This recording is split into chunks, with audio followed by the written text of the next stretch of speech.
later That's on. true. Yeah. I love it. Okay, so before we get into Yes. what we want to talk about Yeah. today, for people that are listening, who is Mapalo? What was your childhood like, and who did you aspire to be? Because you're definitely an inspiration to a lot of people. So, is this where you always saw yourself? Not always where I saw myself. I mean, a typical childhood. Grew up with, thankfully, both of my parents. My dad, I always I'm such a daddy's girl. Yeah. He's truly just has been an amazing person in our lives, and my mom as well. But my dad is a softy one, so It's always like that, I yeah, feel. yeah.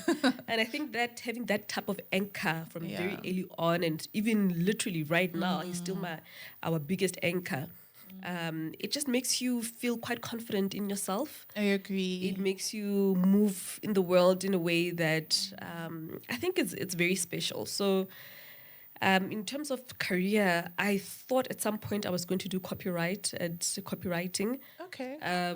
Then kind of changed, and I went into to study a BCom finance and postgrad in financial planning, and now hoping to study further as well. But yeah, at some point I just knew that this is what I wanted to do. This Yeah. is what I wanted to do. And I kind of pursued it by starting to write a blog. That's how Women in Finance started out, just blogging, writing articles, making Yeah. personal finance easy specifically for women. Then people started saying, hey, you Yeah. write well. So why don't you write for us? Magazines, newspapers. That kind of moved into speaking gigs. Then the campaign started coming. But I mean, gradually, it hasn't happened overnight for sure. Yeah. It happened gradually. But yeah, I like what I do. Yeah, you definitely make talking about finances seem easy, and you're making it very accessible as well to a lot of Yes, people. yes, So I think for me, when I listen to your finance stuff, I mean, I'm also coming from a finance background, yes. but I love it because there's never a time I've said, let's say to my little sister, listen to this, and she doesn't get it. You make it so That is easy to understand wonderful. because she's a social worker and the other one is a Yes. physiotherapist, but they easily understand what you're saying. Yeah. So I think if you can break down your concepts to a layman, then you've got it. You've got Yeah. people. Yeah. So because you're good at this, have you always been so good with managing your finances? I think I'm very lucky because I observed my both my parents being very good with money, being diligent, staying in their lane, making sure that we wait for stuff. I remember, and I think I said this to a podcast that I did about last week, that when everybody else was going through that phase where the TVs were becoming sexier and Yeah, slimmer, yeah. we still had that big mzapapa one. over because they were like, where's that money gonna come from? And my parents Yeah. never ever bought things on credit. I The love chairs, the that. TV, even when they were renovating their house, literally it's just they take It was their all time, cash. Yeah. And it was that observation, just seeing that happening with my parents, that it actually taught me that, you know what, you don't have to do it like everybody else does. You don't have to go through the red race of getting everything all at one go because everybody has this, Yeah. everybody has that. You can be patient with yourself, because you know that if I'm sitting on this couch, it's my couch. It's It's yours. You fully own my it. couch. I own it. I might have waited for a year. I mean, Yeah. when we moved into our house a couple of years ago, we didn't furnish it for a year. We did nothing. Sure. I mean, people would come, we'd have like a small dining table that we'd have in the flat that we stayed at. Yeah. But I was like, we don't have that type of money to be furnishing. Do you know how expensive so it is to buy a good. house? Then all these other costs, literally for a year, we chilled. But I'm not in a rush. I don't have the pressure to be in a rush to make my life look like it's all put together right now. I love that. I go at my own pace, and I know that God's got me, and I'm gonna get the things that I know that I will get. Yeah, I think how we grow up really also shapes our Absolutely. relationship with money. Absolutely. Because I think growing up as well, I also had that whole thing where my parents would tell you that if they are your friends, they will be okay with visiting you with whatever you have. Yeah. You shouldn't compare their lives Yes, to what absolutely. your life is like. Yeah. And then now you don't even want your friends to come home because everything is not in place. Hypo. So I think it's really good. And it starts from contentment as well. You have to really Yes, be content with your absolutely. life and know that I am doing something about Yeah, it. yeah. I might not have it now, but it's coming. Absolutely. And I think contentment, but also knowing yourself and being comfortable with who you are and loving Yeah. yourself. I think that's such an important part we don't talk about when it comes to personal finance, that it truly starts with self-love more than anything. Because if you don't truly are not sure of yourself and you're thinking, okay, if they come to my house and they see all these fancy things, they're going to think that I've made it, then they can respect me, they can love me more. I don't care. If you don't love me the way I am, I Then care. you're probably not supposed to be there. No, you will definitely not be there. Yeah. You will definitely not be there. I love that. Now, getting into the topic, Yes. I needed Mapalo here. So, with black tax, Yeah. right? It's been a topic that people of recent have become very comfortable to talk about. Yeah. It's been there for years and no one really spoke about it. I think because it also comes, as Africans, it comes from a sense of obligation, sometimes a sense of Yes, responsibility, yes. because this is a family that brought me up and all. So I love how people are getting to know more about black tax, Yeah. right? So from your perspective, just what is black tax to you and what has been your experience? Yeah. I think black tax or family tax, whichever way you want to call it, it's really just looking at your circumstances, where you come from, and looking at the fact that there's needs around you and trying to meet those needs. And that's literally, for me, What it that's is. it. That's what it is. From my experience, of course, my sister had to help out when I was in varsity. We also have to help out our cousins. Yeah. But it's more of, I can see the need. The need is there, and I'm going to help because I Help. can. Yeah. Right? Because I can. If I couldn't, I would also be able to say, you know what, how else can I help? And remember, we should not just narrow it down to just finances. Sure, yeah. Right? There's many ways in which you can help. You can help with your time. You can help with other resources. If I have a laptop that I'm not using anymore, You can give. I can give it to my cousin, my nephew, my niece, whoever needs it. My skill, my time, all of that forms part of just the awareness that we all need to help one another. Yeah. And like I said, with me, yes, my sister helped out with university fees, and I'm forever grateful. And everyone had to make sacrifices. If one, because my other sister was also in university, and she was working, and she would give me some of her money that she was earning. So it's literally saying, how do we get our family forward? I think for me, that's the most important definition, is looking at your family and saying, how do you all go forward so that in 5 years' time, we will not all have to be thriving. Yeah. I love look at it. it as a unit, and we look at it even now with my siblings. When we look at our cousins, we're saying we don't want to be giving forever and ever. Who here is really serious How about can their we studies? empower? How can we empower them so that they can, thrive for themselves without having to ask? And I think there's something, man, about asking. It's not nice, man. It's not. It's not nice. It's not. I don't like asking people for things. I actually don't like asking people for things. And I was asking myself the other time, is it pride or I feel I'm burdening people? Because I feel like the moment I ask you, especially Yeah. if you're my sister, you sort of have no choice. You have no choice. Well, you do have a choice to say yes or no, right? But I don't know.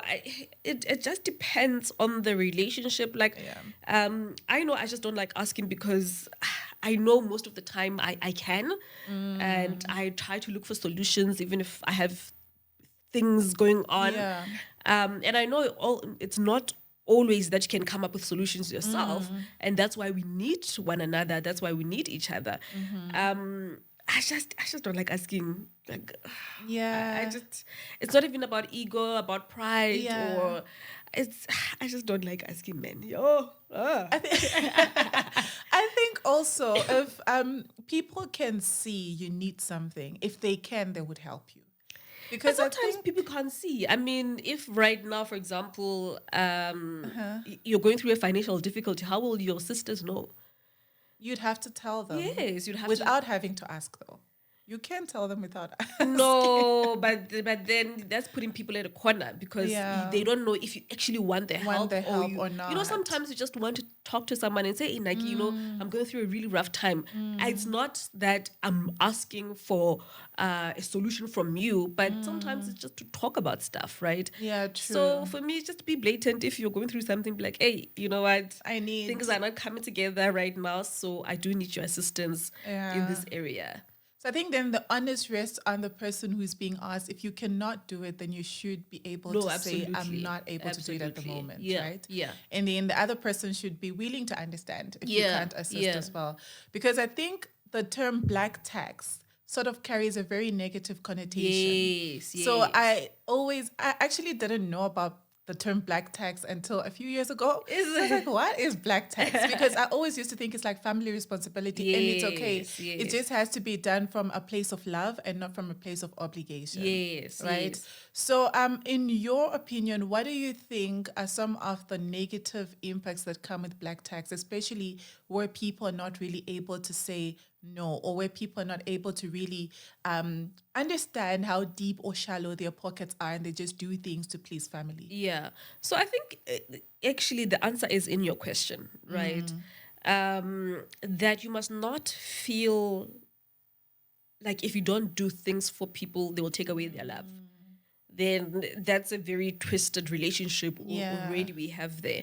So some of the negative stuff I've seen when it comes to black tax or family tax or responsibility is people give to the point of absolutely having nothing themselves. And people don't have boundaries. People are afraid of saying no because, oh my goodness, if I say no, what will they think of me? If I say no, it's saying that I don't love them anymore. And yet you yourself are sinking. It's like bending yourself to keep the other person warm. That's true. That is not love. That is not love. So I know, excuse me, I know a lady and she was saying that, you know what, she had to work really, really hard on her boundaries, on her self-love, on really just seeing herself. Yeah. And she says the mom would ask her for money randomly and eventually she would go to her credit card because, she didn't have money at the time just so that she can provide. And she had to really even go to therapy to learn about boundaries and, why is it so hard for you to say no? Say no. Right? So I think it's largely lack of boundaries that makes us do over and above and above and above, even when we actually don't have. It's guilt, it's shame of being of saying, actually, I don't have the money you think I have, right? But also, if you do self-reflect, sometimes you have the savior mentality, like people must look at me as the savior. As the savior, yeah. It's know? probably also within you. Exactly, right? So normally it's not so much about what the other person is doing and whatnot. It's about ourselves, how we see ourselves. And in this equation, in this transaction, who am I? What am I saying to people by always being the giver?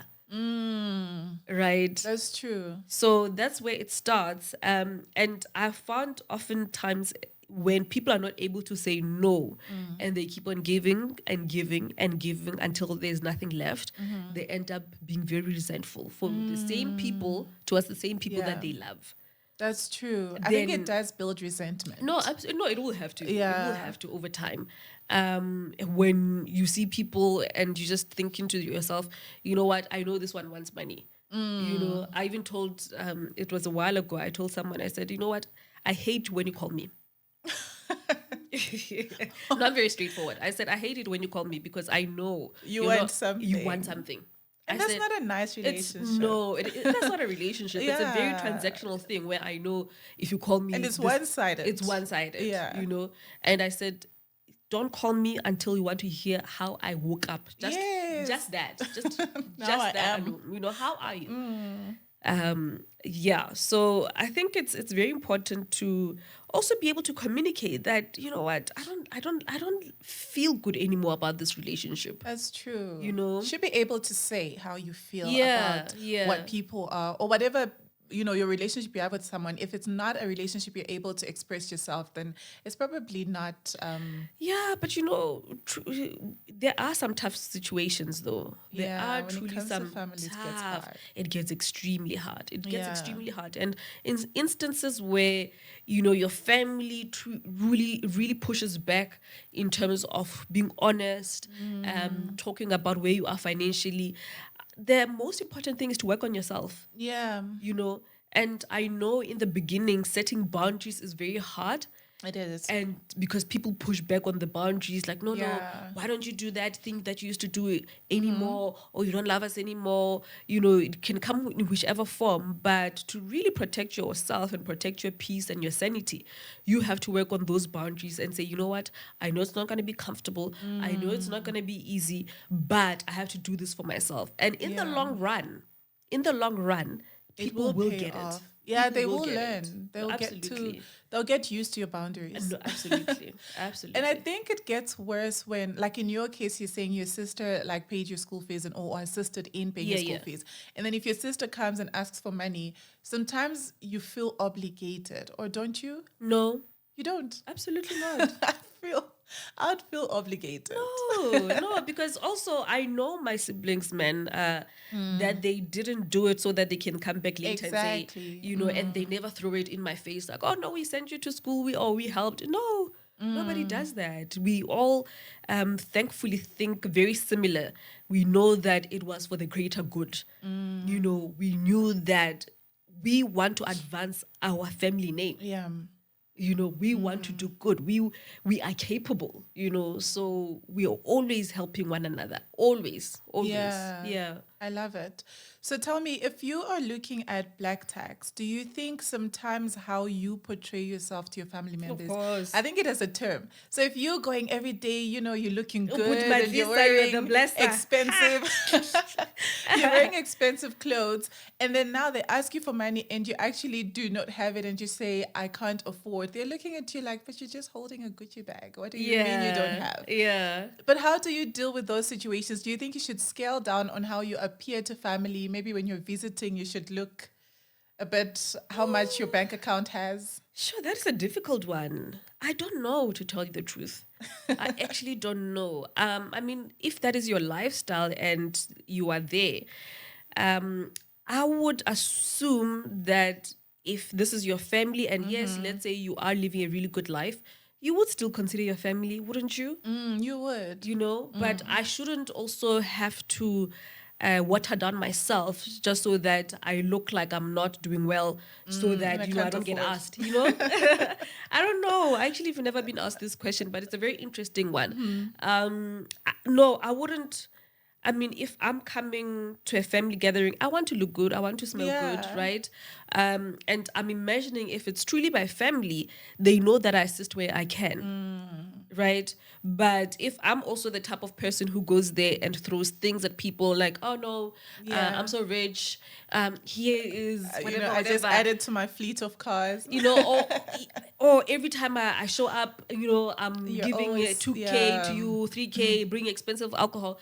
Then that's the precedence you're setting. And raises that's what people, expectations. exactly, that's what people expect the second time you come, or the third, or the fourth, or the fifth, right? Sure. So if at some point, God forbid, things don't go well for you, you should also be able to communicate like, guys, it's not popping as it used to be. Yeah. But the thing is, with our actions, we set a precedence into how people should treat us. I love it. You guys, wisdom. So tell me also, like, when I'm looking at income and black tax and everything, do you think black tax generally affects low income earners, like people that are coming from less privileged backgrounds, or it can cut across? I think it definitely can cut across for sure. But obviously, I think it's more devastating if you come from a background where truly grew up without much, because normally you are the first to go to university. Normally you are the first to be to work at a company somewhere or start your own business. So Yeah. normally you are the first, and the burden truly just falls upon you. Yeah, so everyone is expecting you to sort of like raise the family from this spot we've been Exactly, in. exactly. So I think it becomes extremely, extremely hard. Um, then there's instances where, your parents perhaps were just middle class, doing okay. Perhaps they didn't save enough for retirement. Now Yeah. you are working and you're supposed to take care of Take them. care you of them see? in their So the burden retirement. is not extreme. Yeah. Because it's not from every single side of the family. You're not the savior, if I can call it that, but it's still there. Or you could be coming up in a family that's decent, middle class, parents are doing well, maybe businesses, but things take a turn for the worse. The business doesn't do well. Yeah. Life is forever changing. That's the thing. Life changes. One of the things I love, and it's a quote. It says, "The good thing is nothing lasts forever." Yeah. And the good thing is, or nothing good lasts forever. And the good thing is, nothing bad lasts forever. The only constant thing is change, eh? Forever changing, forever changing. So Yeah. wherever you are in life, whatever your situation, it's not going to be the same, whether it's good or bad. That's true. So for me, that's such a humbling thing, noticing and realizing and being aware that I might be here today. Tomorrow things Yeah. could be good or bad. That's true. And I think that's the thing about black tax. The goal is not to abolish or to remove black tax. Yeah. I think it's just changing the narrative and knowing that we're a community, and you should also learn to give a helping hand to Yeah. people. Yeah. It doesn't mean that because you're thriving today, you're going to thrive forever. You never Forever. know who you will need again at some No, point. absolutely. And we all need each other. We all need one another. We do. Yeah. How do you think black tax is affecting marriages? Because as much as we're looking at, it's already hard to manage Yeah. finances as an individual. Yeah. So now that you're married, you're probably coming from different families and you're Yes. coming from different backgrounds. So how do you think it's affecting marriages, and how can married couples actually be able to deal with black tax? Yeah. I mean, under normal circumstances, you should be able to communicate with your partner, right? But the reality, and for me, having spoken and coached many women, that's sometimes not their reality. The Yeah. picture perfect things that we see on Instagram, hashtag goals and whatnot. Some Yeah. people just don't communicate about money, right? So the ideal situation would be, even before you get married, you start talking about your own responsibilities and saying, okay, when we do get married, how are we going to tackle our finances together as a unit, right? But those conversations hardly do happen. In an ideal world, That's true. in an ideal world, you would have communicated and okay, these are my responsibilities towards my family, and this is how much I give them on a month-to-month basis, right? Ideal. But this is real life. Those conversations This don't is real happen life. really. Normally doesn't happen. Yeah. So what often happens, you find that yes, while it does cause a rift, there's even a joke that does the rounds that if your mother-in-law loves you, do not marry the breadwinner of the I sons. honestly think that's true. So it just goes to show you the rift amongst families and the contention when it comes to money. But again, when it comes to money and just conflict, I always say work on yourself. If the other person is not coming to the party in terms of communicating and putting the finances on the table, work on yourself. Make sure that you are okay. Unfortunately, like I said, this is a real world, not That's true. Instagram, not where we get given 1,000 roses. And real life, you have to take care of yourself. If your partner doesn't want to talk about money, you have to take a look at your own self and say, okay, what am I doing to make sure that my finances are okay? How am I taking care of my people, but also without giving to the point where I don't want to anymore? So it always starts with self before anything else. If you have a partner who's willing, then that's fantastic. That's perfect, That's yeah. perfect. Ideally, that's what it should be. That's the but goal. That is the goal, right? And to say, okay, I know that from your side of the family, this is what you need to take care of. How much money do we actually have to be able to commit to that? Then you set a budget together and say, okay, that's how much is going to come out of our family's finances to make sure that your family or my family is okay. It's covered. Because remember, again, families are not the same. So you might find that one actually has black tax and the other one doesn't. So it's circumstantial as well. Exactly. That's true. And I think just agreeing on when do we actually say no? Yes, I think that's very important. yes. Like, when do we say no? Do we need to include this in our budget? Should we not include it? Yeah. I think those are like important Yeah. points to have. And like you're saying as well, it's discussions that should be had before people get married. And I think Absolutely. they should include it in those premarital Yes, courses. yeah. Because we do speak finances, but we never really speak about family responsibilities as much. And I mean, even with the finance part, it's never really in depth. Yeah, it's not. But I can understand because you haven't experienced so much of life together, buying of houses, cars, having children. So all of these decisions, they just come as you go along the way, Yes. right? Yes, you can be told now you need to discuss money, but now you have blown through fees for lawyers, registration, and all of these things. You're looking at each other. You can't even buy bread. True. Nobody prepares you for that type of stuff. Nobody. And yes, as much as you can do financial counseling, some things you face them here, and you have to truly. The emphasis then should be always be open with one another. Always try to communicate, even when it is uncomfortable, because it will get very uncomfortable. It will, yeah. You know? It will. Yeah. But you should open up. No, absolutely. So to close off, Mapalo, Yes. where can people find help? You know, as a personal finance expert and award-winning at that, Yes. where do you think people can find help? And is that something you also offer? Yeah, no, unfortunately, I don't do one-on-one coaching sessions anymore. Okay. But I think always speaking to someone who's outside of the situation actually helps. You know, I think sometimes when you're in your situation, it feels big. It feels like, oh my goodness, this Yeah. unsurmountable thing. Just having a third party come into the situation. It can be a financial planner. Make sure that they're qualified. Make sure that they have a CFP, you know, make sure that they've been doing it for a couple of years. You know, they have the skill and the experience. And sometimes, you know, and I'm not being biased to someone who's younger, starting in their career, but someone who has perspective. That's true. You know, you need someone who has perspective about situations and has seen, you know, people go through the ups and downs of life, and they can be the voice of reason. I agree. I think there's something about someone who is sharing from experience Yes, that actually yes, helps, because yes. sometimes book knowledge is book knowledge. I will tell you what I read, what I saw. Yeah. But I think when I've really experienced it, it's Yeah. easier to tell you how I came out of it. Yeah, You know, no, absolutely. Yeah. Absolutely. Or it's just, you know, a financial planner who has had the experience of dealing with different people at their Yes. different stages. You know, they Yeah. can tell you stories about other people and say, hey, you know, I had a client that did this and this and this. It's a similar situation. So don't be scared. You're not the first, nor the last, Yeah. you know. I True. think that's very important. So having a financial planner for sure. Therapy, guys. your therapy is needed. Just- I never knew therapy. Just go to therapy. You know, like it's my favorite thing to do. Really? Therapy. I love therapy. I'm actually seeing my therapist even tomorrow. I love therapy because Yeah. again, it takes you out of your own little world. Yeah, where, oh the my bubble. gosh, everything is so terrible. Oh my Yeah. word. And to actually see that actually my situation is not that not bad, that man. bad. Hey, man, this thing. I agree. Thank you so much, Mapalo, for giving us a lot of finance wisdom and everything you've shared with us. And you're doing so well. I think you hear this a lot.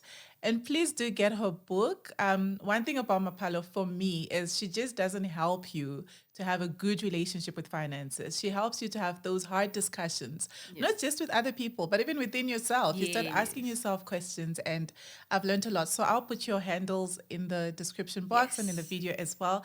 Please follow her if you want to learn a lot about finances. Thank you for coming through. Thank you so much. I had fun chatting to you today. I had chat having you.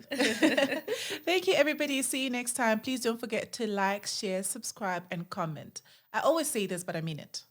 Please. All right. Comment. We want to hear your thoughts. Thank you. Okay. Bye.